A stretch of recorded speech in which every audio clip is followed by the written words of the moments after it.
Hey guys, welcome. Thank you all for taking the time to be with us today. It's an absolute pleasure to be here speaking with all of you. Very grateful for the opportunity, and I'm excited to give you guys some tools that you can take away from this webinar and that hopefully can assist you in your job search and overall career progression.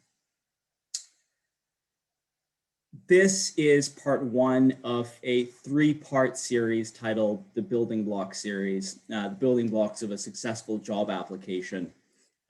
Today, our focus will be on understanding, both the importance of and perfecting the art of the resume, which is really the foundation for any successful job application. Before we get started, a quick background on myself. My name is Alner Kasim Laka. I currently work as an investment associate at Mile Rock Capital. Mile Rock is a real estate private equity firm headquartered in San Francisco, California. We predominantly invest in real estate across the country. I am originally from Toronto and grew up attending Upper Canada College. I proceeded to do my undergraduate degree at the New York University Stern School of Business, where I studied finance and real estate. And prior to my current role, I was an investor with Sterling Organization, a real estate investment company out of Florida that invests in retail shopping centers. So, quick agenda for what we're going to go about talking about today. Start off by giving you just a brief overview, really then dig into the anatomy of the resume, and then hopefully some takeaways and tips and best practices for all of you to take away with your resumes. So what is a resume? Why is it important? In an increasingly competitive environment, competitive world with a ton of people from very diverse backgrounds, all of whom are well qualified and have a great story to tell, how do you stand out? The resume is the first piece of contact and information that any hiring manager will have on you. They'll use that to make an assessment before they Google you, before they interview you, before they can even see you. They do assess you through this one page. And that's why resumes are so important. Hiring managers will look to the resume for clues and insights on who you are as a professional, as an individual, and as a person. It's really the foundation for any successful job search or job application. Whether you are a seasoned industry veteran with 5 or 10 years of experience in a particular field, or you're fresh out of high school or college with no experience whatsoever, the resume is equally important and is really the first step to getting your foot in the door and having a chance to landing, your dream job or next role. I can tell you there's no worse feeling than networking and finding an opportunity, being really excited about it, only to send your resume over and not hear back ever again. It feels horrible, but in many instances, you can probably point to one of the 3 key pillars on the screen for being a contributing factor for why you didn't hear back or the lack thereof. So what are the key 3 pillars of a successful resume? The first is that a resume should be easy to read and have flow. And that's usually done through chronologically telling a story about a person's professional journey to date. And we'll get into what that means a little bit later on. The second thing is that it should be used by a job candidate to create a lasting first impression. As I mentioned earlier, how do you stand out against hundreds of people and hundreds of applicants, sometimes even thousands, all going for the same role, all wanting to stand out? The resume is how you do that, and it's an area often overlooked. Third, and probably most important, is You want who you are as a person to come through to the reader, your personality. Are you organized? Do you pay attention to detail? Do you have a sense of humor? How are your communication skills? Do you actively take on initiative? All of these questions can in fact be answered through inferences made when assessing and evaluating a resume. Fortunately or unfortunately, whether you intend for these inferences and assumptions to be made or not, they usually are, because at the end of the day, you have to remember that it's a person, it's a human being on the other side of the page reading and evaluating. So use that to your advantage. Pretend you are assessing your own resume. So we know that resumes are important. We know what they do, and we know the function they serve. Now, how do we put them together? If you take a step back and look at the anatomy of an effective resume, I think it can be broken down into four key parts. The first part of a successful resume is formatting and etiquette. There is definitely a set of rules and best practices to follow here. There are do's and don'ts when it comes to resume building. And so we'll get into them later, but for now, it's important to know that it matters. It's something that people often overlook, but as I just mentioned, a lot of those questions on organization, attention to detail, and diligence are answered through the following of best practices when it comes to formatting and etiquette. The second part of the successful resume in the anatomy is the experience section. This is where you show off what you've done. It's particularly important if you're a few years removed from school. Most employers will focus 70–80% of their time actually reading your resume and assessing it on this section. And so here's where you can demonstrate what value you add. You talk about your prior work experiences, and more importantly, what your specific role was in those work experiences and on the teams in those jobs. It ideally should tell a bit of a story as to what has led you to applying for the particular role that you're applying for. The third is the education section. This is super important for recent graduates or students, less so for those who are 3, 4, 5 years removed from school. But here's where you can highlight the initiative you've taken to get both formal and informal education and training. What coursework did you do in school that's relevant to the job that you're applying for? Even if you didn't go to college, or high school, what is your training like?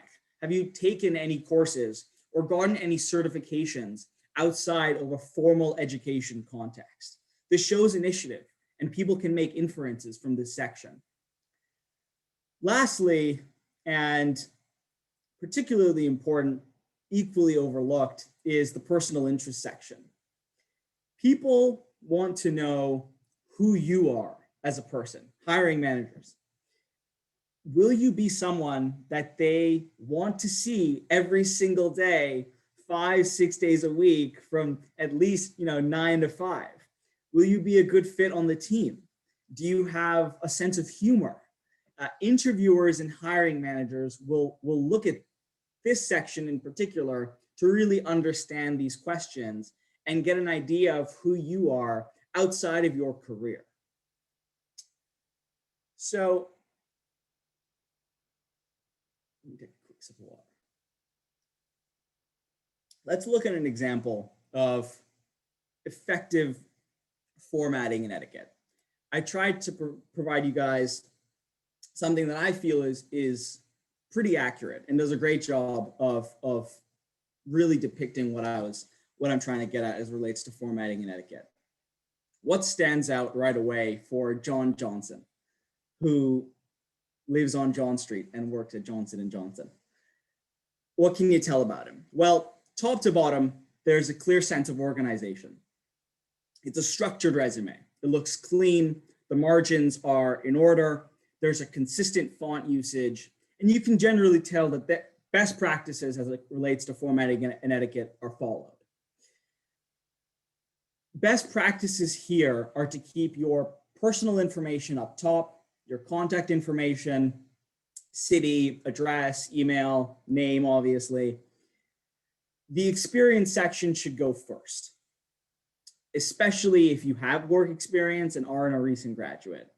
The best indicator of how an individual will perform in any given role or job is their previous performance and experience in similar roles and jobs. And so experience is what you want to call out, especially if you have it. You want it to be at the forefront of your resume, make it as front and center as possible so that the value you bring is clear in the minds of the recruiter or hiring manager. Your value will be directly tied to the experiences that you've had. The education section should come next. Here is where you want to highlight your education, any relevant coursework or training you've had, and really show that you've taken initiative and that there is a bit of a story here. You're not, studying one thing and trying to get into, something completely different. You're not just submitting a resume haphazardly, that there's been thought and there is a narrative going on here. Lastly is the skills and interest section to round out the resume. And we'll get into some best practices and tips for that section. But a couple of formatting things to note here as well. You see the entire resume fits on one page. That's important. Typically, unless you're an academic or a professor where you have 5, 6, 7 pages on as a resume, you should really aim to limit it to one page, single-sided, with plenty of margin spacing across all sides. Big thing here is consistency. You can tell there's consistent font usage. The bolding is used strategically to call out certain things. Look at the bullet points. They're all the same shape. You don't have a mix of circles and squares. It's not too busy. It's not too cluttered. It breathes. Everything is aligned and spaced equally between the sections. And it's not too wordy, where you feel like you're writing an essay or you're reading an essay, but it's also not so concise that you're left wanting more or not really understanding what the context is that you as a candidate are trying to convey. So you don't get lost in the jargon, but you also give enough to really take away a thought and an evaluation on the candidate. So let's move on to the experience section. So chronology is super important here. Remember, you're telling a story, and every good story has flow. You don't want the reader's eyes to bounce up and down across a page to answer questions that they're going to be asking themselves when they're evaluating your resume, like when did you leave and where did you go after this job, or what did you do before your current role? You want to keep your most recent job at the top and have it be the first thing on your resume under the experience section. You want to have your first job at the bottom and have everything in between flow chronologically. The caveat here is if you are applying for a position in a different industry altogether from your previous or current role, and say 2 jobs ago, you had similar experience and relevance. So say, for example, you used to work in a restaurant, then you worked in sales and marketing, but you wanted to get back into the restaurant business. You wouldn't keep your sales and marketing job at the top. You would move your restaurant one because it's the most relevant. So use your discretion, but more generally and best practices, unless you're in that specific situation, is to keep it chronological. The second important tip in this section is to demonstrate the initiative that you took in the roles you were in. Show what you did. So it's not just enough in a resume to say, I filled a role, this was my job, and I just showed up. You want to use this section and use action verbs to really demonstrate that you took initiative, that you took the next step, and highlight what your role was in that team or on that job. It shows that you were engaged, that you lived the role, you breathed it, and it'll make you stand out from those who don't. One way to support that is to showcase your impact by using a lot of metrics. So when using those action verbs, quantify the impact, quantify what you did in those roles. If you worked in sales, how many sales did you make?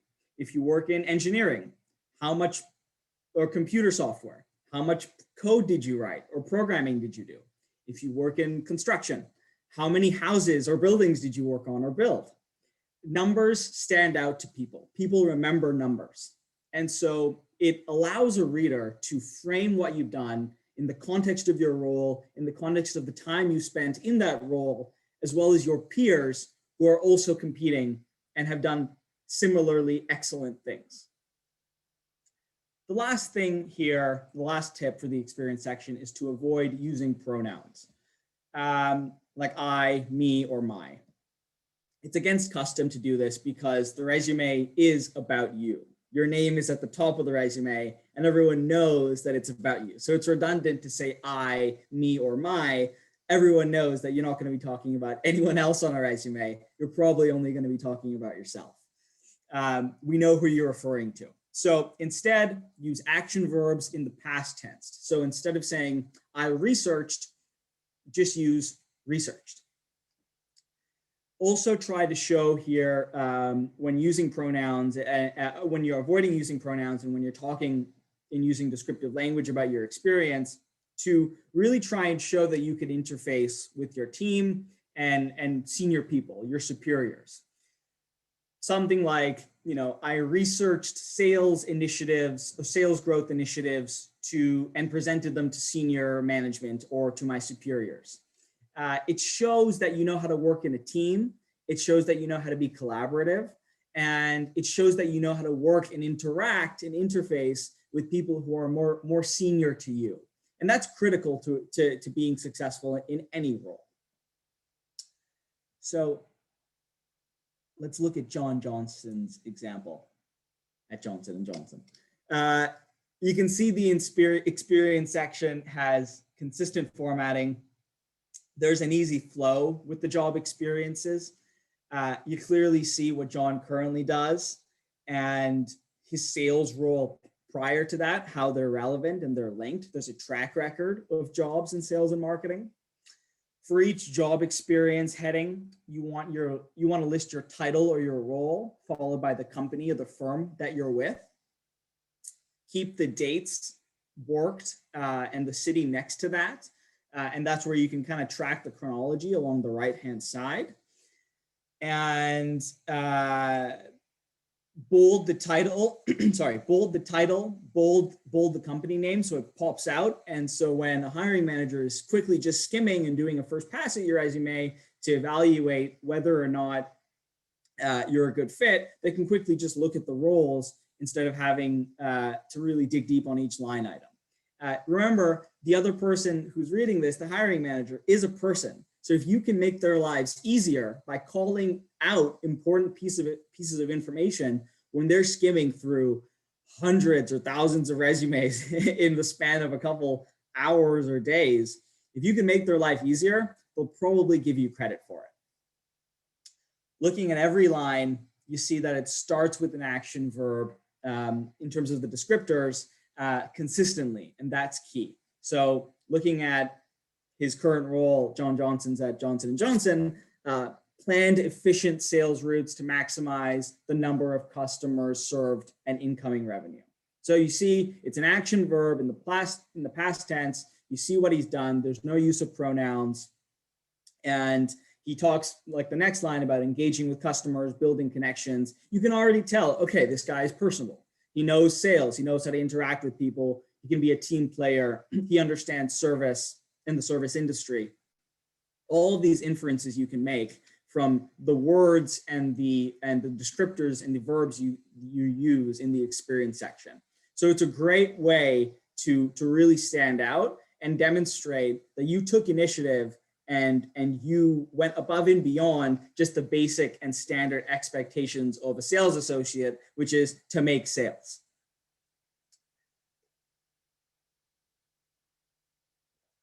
Let's move on to the education section. Now, there are varying levels of importance for this section based on how removed you are from your studies. For those who are many, many years removed, this is more of checking a box. But if you're a recent graduate, this is a critical component of your resume. So it's kind of broken it up into two buckets. Current students, you'll want to list your current program with your expected graduation date. And you can include high school as well if you're a current student in doing your kind of college or undergraduate degree. But you will likely be pressed on this as a follow-up in an interview or any sort of conversation with someone who's reviewed your resume. Why did you choose this school or the current course of study that you're in? What led you to it? What are your future career goals? You'll get a lot of questions on this aspect of your resume. So make sure you're prepared, because if you don't have a lot of work experience to talk about, the hiring manager will still really want to know, who are they talking to? How do you think about making life decisions? And so this is crucial. And it's going to be a point of serious consideration for any hiring manager if you're a current student. If you have limited work experience or any work experience, list it, but also list the relevant coursework or core curricular experiences that tie to it or tie to the job you want to get. So for example, if you are in the medical field and you have training and you want to go work at a doctor's office or get an internship at a doctor's office or a dental office, if you list that you have a first aid license or you have a bunch of certifications in training in the medical field, this is where you'd want to highlight it. It shows that you've taken initiative outside of your regular course of study and you have additional certifications and training. Lastly, if you have limited work experience, you'll want to really prioritize the placement of this section on your resume. So if this section is probably more expansive and you have more to talk about in your education section of your resume than you have work experience, or if you have no work experience, put this at the forefront. And this is kind of the one caveat to the formatting and the layout. Prioritize the education section placement on a resume if you are a current student with limited experience. For graduates and students who are a couple of years removed, list your degrees in order of the most recently accomplished. So if you have multiple degrees, you have a master's, an undergrad, maybe even a PhD, you'll want to put the most relevant and the most senior and most recently accomplished first, and then scale backwards after that. You don't need to put high school if you are a few years removed from post-secondary education. So say if you're 27, 28, and you graduated 4 or 5 years ago, no need to list high school. It's just not going to be as accretive to your resume, and it could be seen as sort of a filler item.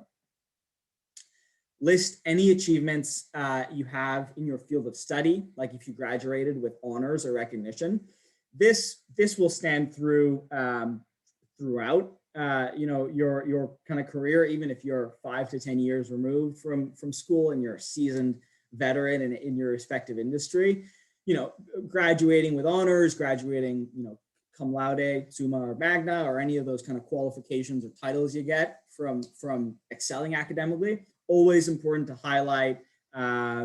It does make you stand out. It shows you have a consistent record of excellent performance, both academically and otherwise. So great to highlight it, and don't shy away from showing off your recognition and your honors. Even if you're a couple of years removed, it's still a great way to make you stand out and shows consistency. Lastly, for the education section, keep it for graduates, keep it towards the bottom of your resume, as you saw in the main example with John Johnson. Below the experience section, really your focus is going to be on your experience. You know, the resume is going to be used as a tool to ask questions and to interview you. And so you want the priority and your focus to be on your work experience and less on your education. So make sure you prioritize placement if you have work experience.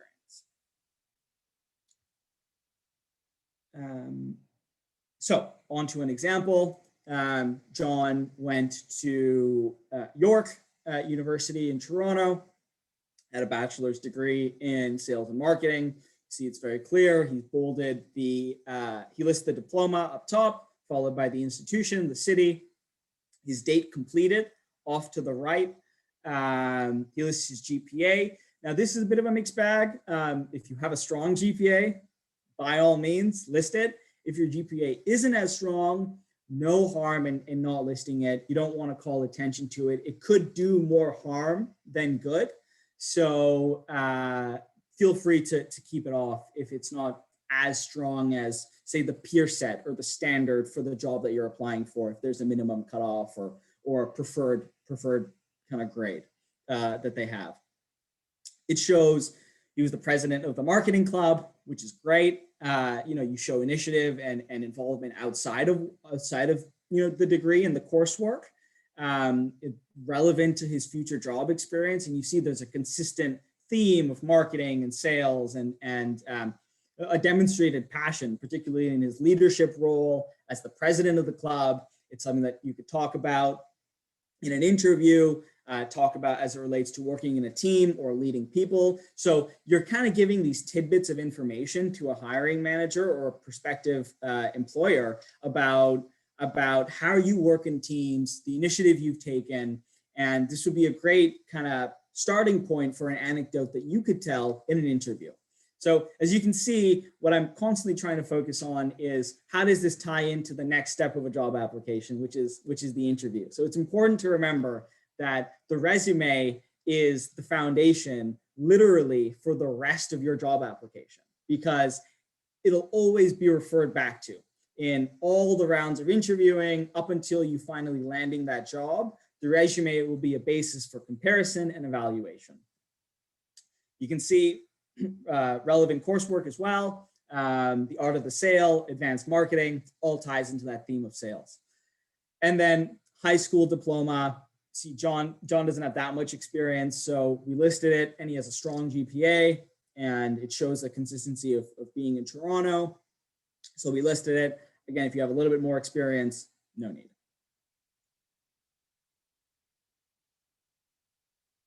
Okay, on to the skills and the interest section. Now, as I mentioned earlier, this is pretty important because you can really stand out in this section. A lot of people overlook it. But hiring managers want to know who you are. When you work with people who you see every day, who you have to sit next to or stand beside and interact with for hours and hours, you become close with that person and those people, but you also want to be with people that you enjoy being around. Work is stressful, work is demanding, and work is collaborative for the most part, depending on what you're doing. And so people want to know that you're relatable and that you're enjoyable to be around. And so while many people don't answer these questions and use this section to stand out, few people do. And that's where they really shine. So what are the tips? What can you do in the skills and interests section to really stand out? First thing is be concise. You want to have 4 to 6 bullets in total that best represent your skills and interests. You don't want to flush it out too much and just regurgitate and list a bunch of activities and skills. It'll get lost on the reviewer. So you want to phase it out across skills and interests, but keep it limited between 4 and 6. You want to use action words again. Keep phrases action-oriented and active, like I'm a diligent researcher, or I'm a passionate, chess player. You want to show that action and modify some of the skills and interests that you're using. It helps you stand out. And again, it's a person reading on the other side of the page, so you get their thinking and their imagination going about your level of interest and skill in whatever you're listing. Foreshadowing is incredibly important here, as I've touched on earlier. List what you'd be comfortable discussing in an interview. Make sure that you have, you don't list things that you're not necessarily qualified in that you think would be good and sound good as it relates to the job. So for example, if you're applying to go work in a restaurant and you talk about all of your passion for cooking, but you secretly can't cook at all, and you want to make sure that you discuss things that you're comfortable talking about and fleshing out completely, because you will be pressed on it. You will be pressed on these interests and these skills. So make sure that they're legitimate and substantial, and that you can talk to them. Be authentic. So talk about personal interests that set you apart. Checkers enthusiast or chess enthusiast. Talk about things that are less generic, like organized. You don't want to put organized or responsible. Just blanket in this section. You want to use things that are a little bit differentiated and that are genuine and unique to you and your interests.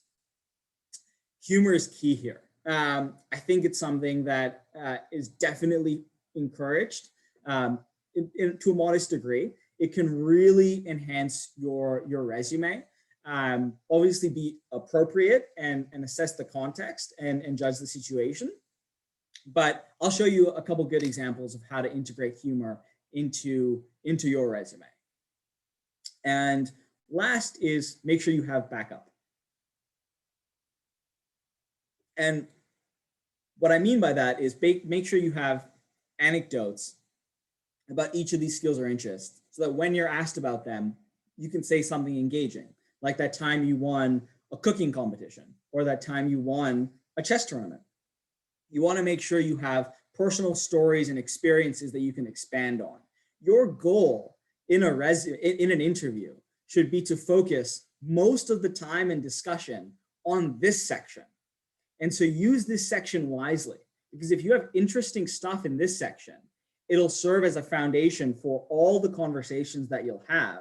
And you'll give the interviewer more insight into who you are as a person, which is more likely to get them to choose you and remember you, as opposed to if you steer the conversation purely to what you studied, what courses you took, or what you did at work.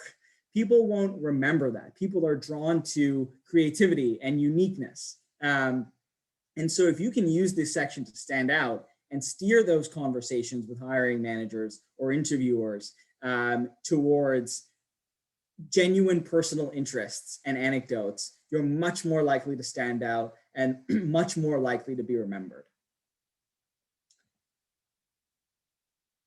So let's look at an example here. You have a good mix of both skills and interests. They're related, but they're not mundane. So say customer service, obviously John works in sales. So have a good story about when you worked with a furious customer, or you had a really positive customer experience where you saved the day. Have an anecdote, it'll be remembered well. Or the time you had to communicate with a team member under verbal communication, where you were having the team was in disarray and you came in and you find a way to solve the problem through your communication skills. That's great. But you want to mix it up a little bit. You don't want to keep it too serious. So you have some important skills there, but you also have a bit of humor as well. So breakfast enthusiast, that's great. But then you add in a little bit of humor, particularly waffles. You can talk about what your favorite waffles are to make in an interview. That'll come up. The interviewer will say, well, oh, I love waffles, or I prefer pancakes. And you can have that kind of humorous back and forth. It's a way to kind of break the ice, especially when an interviewer or a hiring manager is just skimming the resume, and they'll often just look at the job titles and then quickly go down to the personal interests and skills section, and they'll give themselves a chuckle and they'll say, okay, well, we'll give this guy a second look. He's funny. Or this girl. So important, and it's something that can really make you stand out. Mini Pot Prodigy. I'm not sure if you guys know that game. It's a bit dated, but another example of something that can help you stand out and be unique relative to your peers. So getting into kind of practical tips and just round out the presentation in terms of best practices and whatnot. A couple key important things in terms of do's and don'ts, right? The first thing is keep it simple. Everything on your resume is going to be fair game for discussion. So don't list things that you're not comfortable talking about colloquially or in a conversation with another person in an informal or formal context. You don't want to talk about things that are too technically complicated. So say, for example, if you're in the engineering space, you don't want to get into the nuanced technicality of the coding that you're doing or the engineering work. You want to keep it a little bit more high level, a little bit simple, and keep it something that you can talk about in a discussion. Unless you're very comfortable getting into the dynamics of C++ and Java coding and the nuances of it in a conversation, keep it away from that. Keep it more about teamwork, collaboration, and interpersonal experiences. Second thing is have the resumes reviewed by peers and mentors. I'll ask Sonia to circulate my email. Happy to look at anyone's resume as you guys put them together or need to improve them, but always reach out to people and try to have friends, family, and mentors, especially mentors who are in the industry that you're in, who are more seasoned or experienced. Definitely use them as a resource. They will be key to really understanding both, from a high level, how does your resume look from a principles perspective around formatting etiquette and flow, but also how is the content that you're listing relevant to the job that you're applying for? And is it connected? Are you hitting the bullets that a hiring manager would want to see in the industry that you're in? So it's critical to get mentors and peers from your industry, but also outside of it for just kind of broader perspective to review it. Critical, critical, critical. And one of the worst things you could do is only have one set of eyes on a resume before you submit it. Consulting is key. Consult, consult, consult. Huge, huge piece of advice and very important to do. Include appropriate interests that give a hiring manager a sense of your personality. So as we touched upon earlier, talk about some of the things that genuinely make you who you are. You've talked about this at length, but really use this as a way to stand out. And if you're a funny guy or girl, use the resume to bring that and come across. If you're less humor, but you're really interested, or you're extremely passionate about certain issues or certain activities, go ahead and list that out. It'll be a great way for the interviewer or the hiring manager to know who you are. And at the end of the day, you're hiring people. You're not hiring a piece of paper with just experiences. You want to know who the person is behind that page. And last piece of advice in terms of what you should do is proofread and ensure that there are no grammatical or punctuation errors on your resume. This is very, very important. This is probably one of the most common, if not the most common reasons for resume, pitfalls or failure. It's something that's so easily avoidable. If you hit F7 on your Microsoft on your keyboard when you're in Microsoft Word, it does a spelling and grammar check for you. Doesn't catch everything, but there's a little pro tip for you.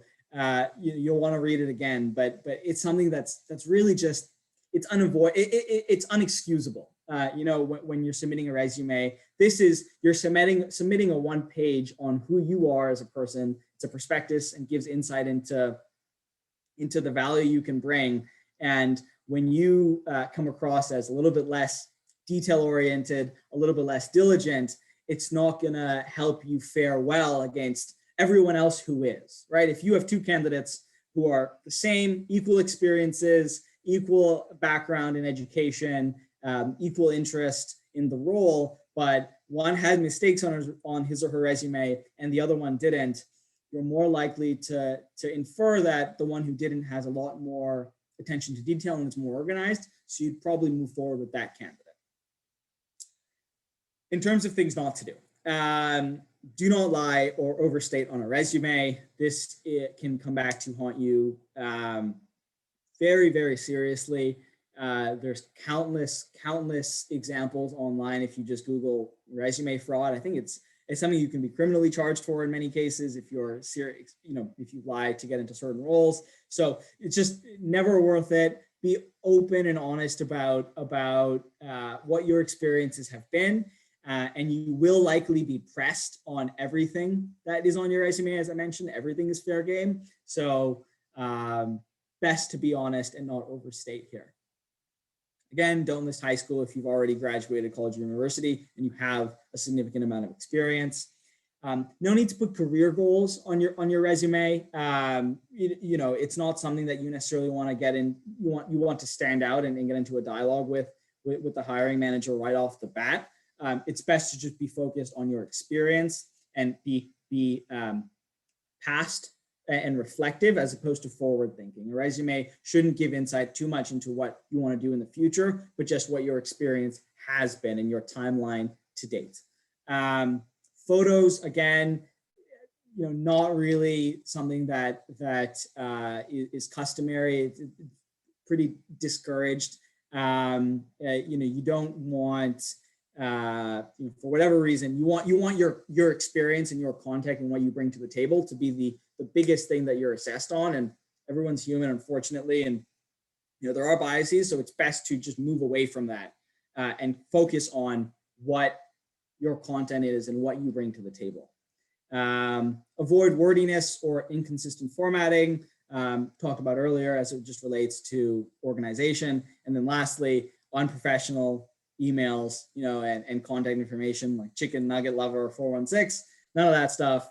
First name dot last name or first initial dot last name is great, but this can be a big one, especially if you're on the younger side. So, don't try not to use unprofessional emails or be unprofessional on the resume.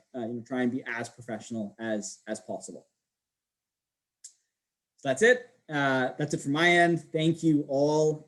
Happy to take questions. I think Sonia will be reading them out, but again, love talking to you all and hopefully this was helpful.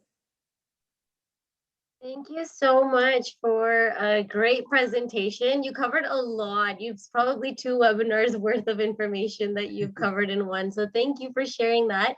So I'll give everyone a chance to type in their questions into the Q&A tab, and we will take it up from there. How do you justify a long gap or a break in your job experience?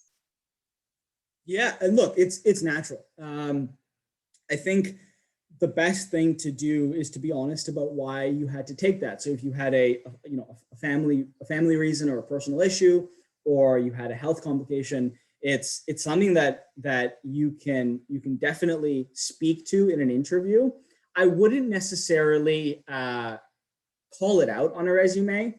There's no need to call out things that you feel make your application a little bit weaker. There's no need to do that. If an interviewer has a question on that, or if a hiring manager has a question on the why there's a gap, they'll ask you. What I would say is be prepared to answer that question, understand why, and have a good reason as to why you had that gap, and be able to talk through it. But wouldn't say that there's necessarily a need to call it out on a resume that I had this big gap between 2 jobs and it was 2 years or something like that, or post-graduating college, it took a couple of years to land, my first job. No need to get into that. If a hiring manager thinks it's important and wants to know why, they'll ask, but wouldn't call that out on a resume. Don't think there's any need. And to be honest, plenty of people take plenty of breaks, so no need to be conscious about it. Thank you. Next question here is, how do you build a resume that will be able to pass through an ATS system? What do they need to put on their resume to be able to pass through the ATS?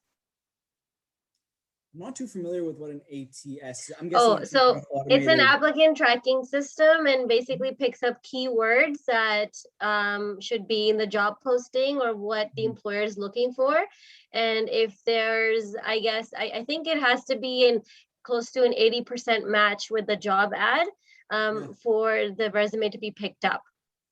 Yeah. So, great question, right? A lot of times when you're applying for these jobs, there will be a job description, right? So say you're applying to a restaurant, you're going to want, you read the job description online, you'll see on Indeed or monster.ca or something, you'll see, or ACCES's website, team-oriented player, great communication skills. They'll often list those qualities that they're looking for. And even if they don't, the best thing you can do, as I mentioned earlier, is consult people who are in the industry. Talk to your mentors who work at that restaurant. Talk to someone who actually, there's no harm in reaching out to people who work in the role that you're trying to get. In fact, that's highly encouraged. It shows that you care. It shows that you do your research, and it shows that you actually want the job and you're passionate about what you're doing and you're thoughtful and diligent. And so there is no harm in, even if there's no online posting with action words and qualities that an employer or prospective hiring manager wants, reach out directly to people who do the job on a day-to-day basis and ask them, what are the skills that make you successful in this job? What do you need to do on a daily basis? Or what qualities do you have that have enabled you to grow and be promoted and to thrive in the role that you're in? And use those qualities and words, because oftentimes they'll tell you're going to have to know how to communicate. Say, going ahead with that restaurant example, you're going to have to know how to work in a team. You're going to have to know how to potentially cook. So all of those qualities and skills, they'll tell you. And then you can go ahead and using those action verb formatting that we had talked about earlier, say, communicated with team members on XYZ, or diligenced and worked in a team to complete XYZ task. So you just use those skills. But the best way to find out what those skills are is to speak to people who are in the role and live it every day. Thank you. And how important is it to have a summary section in the resume, and what's best to put in there?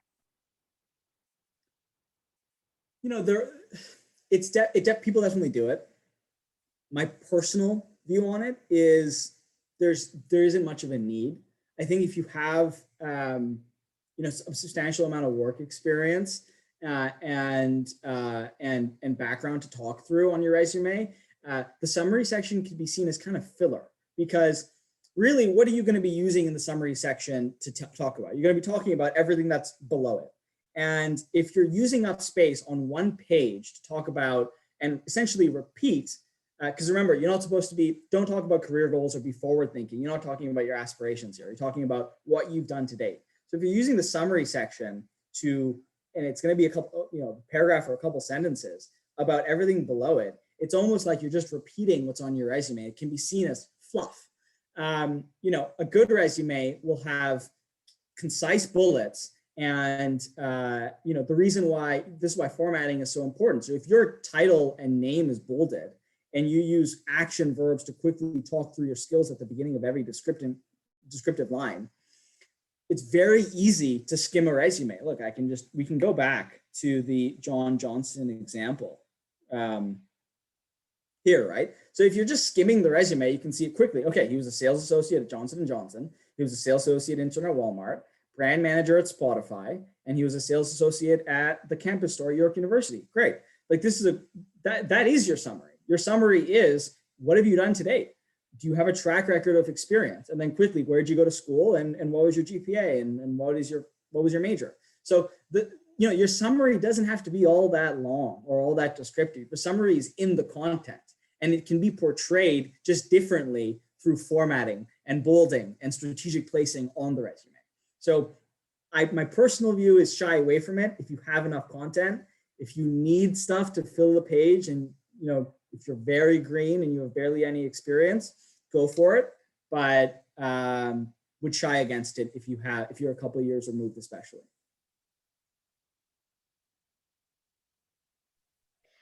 Thank you. And next question here is, what do you feel about having using different colors on your resume. Is that acceptable? I would say it depends. It depends on your industry and the field that you're in. If you're in a creative, design-oriented field with, you know, a ton, with essentially, you know, with the need for creativity and where that comes into play, sure.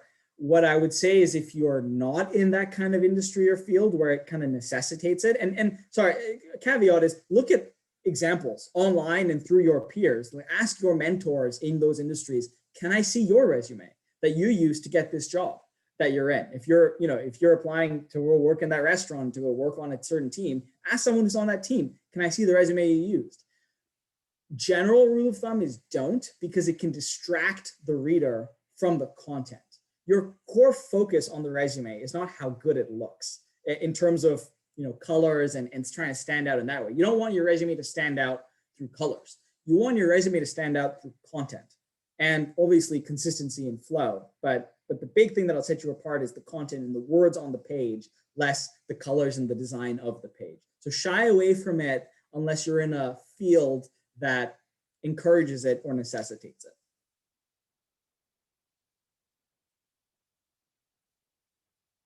Would be my thoughts. Next question here was, so let's say if the job title that you currently have and the one that you're applying to is the same job, but maybe the title is a little bit different. Is it okay to modify, you know, your previous titles so that you can match the title that you're applying for, the job title? I would always try to be cautious with that. If there is, you know, first of all, you want to be honest. So if it's a bit of a stretch, if you say you're a supervisor or a manager or, you know, associate trainer, but you really were an assistant trainer, you don't want to, you know, kind of play that game. It is risky and it's important to be honest. However, if you can reach out to your prior employer or prior manager and get confirmation in writing, and that's pretty important as well. Make sure you get it in writing in an email or even text, but saying, hey, I'm applying for this role and it's very similar to what I did, but they call it something, they just have a different job title for it. Can I change on my resume how I talk about my previous role with you and just change the job title? And if they give you the approval, go ahead. And 9 times out of 10, if it really is the same role and just a different title, they'll say, sure, no problem at all. And you'll get that confirmation in writing. But if they feel that you are overstating it and they're not comfortable with that, I think that's a sign that maybe you shouldn't. And you shouldn't use, you know, change that title without permission. Awesome. Thank you so much for sharing your presentation, answering questions. Is there anything you'd like to add before we wrap up? Sure. You know what? I'll give Sonia, I'll give you my email and maybe we can try and circulate it or something. If anyone has any questions, you know, feel free to shoot me a note or send over your resumes. I'll be happy to take a look at them. But thank you all again for taking the time. I was very grateful and appreciative of the opportunity to speak to you. And hopefully this was helpful and you could take something away from this. If you'd like, you can type your email into the chat, and then that way everybody will be able to see it. Great. I'll put that.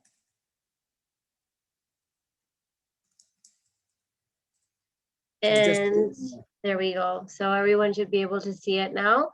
And what I'll do is I'm sharing my screen now. So I'm going to just move forward to what's coming up next. So the next webinar is on Monday, March 22nd, about women and personal growth. I know this has been the month for women. So we've got 2 webinars catered towards women. So if there's any women today watching, or even men, if you'd like to join, it'd be great. So just the way you signed up for this webinar today, you would do the same. Go to our website, accessemployment.ca/online event series, and sign up. And if you are interested in attending any of our programs, like I mentioned, you can do it from the comfort of your own home. If you'd like someone to start helping you with your job search, just call your closest ACCESS location and someone can start helping you right away.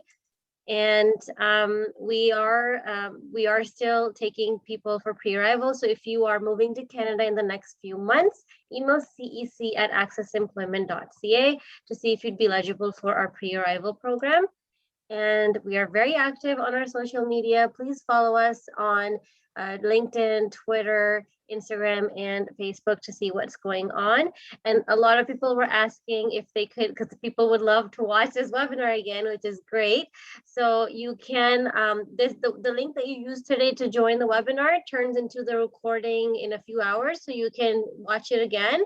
In any case, you will get an email tomorrow with the recording link as well. So Elnor, thank you so much for today. Yeah, go ahead. One last thing I mentioned earlier at the beginning, but this is part 1 of the building block series. So part 2 and 3 are soon to come on the job application process, likely going to be about the interview and next steps and networking. So stay tuned, and hopefully sooner rather than later, and maybe even in person, but who knows. Awesome. Stay tuned. Thank you so much. And thank you all for watching. I hope everyone has a great day ahead.